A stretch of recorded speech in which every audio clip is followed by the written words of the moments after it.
ngayon guys, maaari tayong pupunta doon sa ano, basketball area doon sa taas.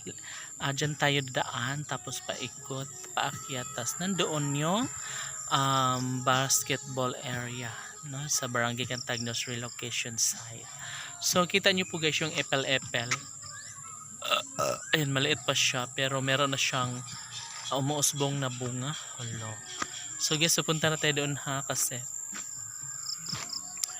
para makarating tayo doon sa may basketball court na medyo maliwanag pa, diba? Kasi iba pa rin pag maliwanag tayo na makakarating doon, kasi para mas malinaw, you know, para magkaroon tayo ng magandang video ba, or maliwanag pa na video. Although hindi naman masyadong maganda yung ano natin sa cellphone, pero okay lang yun basta makita pa rin yung mukha natin.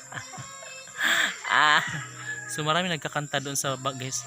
So parang ano siya. So dapat merong ano dito guys, direct na daanan, no, para maka pwede naman dito, kaso lang natatakot ako guys lumusong dyan, kasi tingnan mo naman makapal pa, baka may new hash na syokot akis. So pwede naman siya guys, no, pwedeng dumaan doon, pero ayoko kasi mag-isa lang ako, diba? Syempre nasyokot din tayo guys.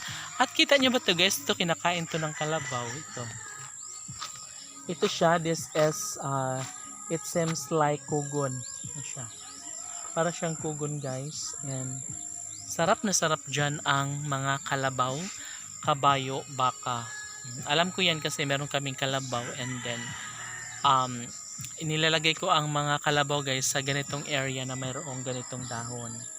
So sobrang yummy sila niyan, sarap na sarap, and nabubusog sila all day long pag yan ang talagang nakakain nila. Masarap yun kasi parang kugon, masarap para sa kanila yan. And syempre yung epil-epil guys, sobrang masarap nito, no, sa lahat ng mga kalabaw, baka, kambing, kabayo, gustong-gusto yan ng yung mga hayop na yon.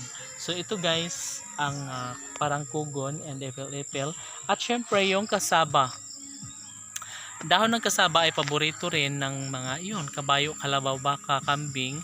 Sobrang favorite niyan, and yun nga, stress nga yung may-ari niyan. Like for example, meron silang 1 hektaryang tanim na ganyan, ang tawag yan, kasaba, and then nakawala yung alaga nilang kalabaw sa kanilang kapitbahay.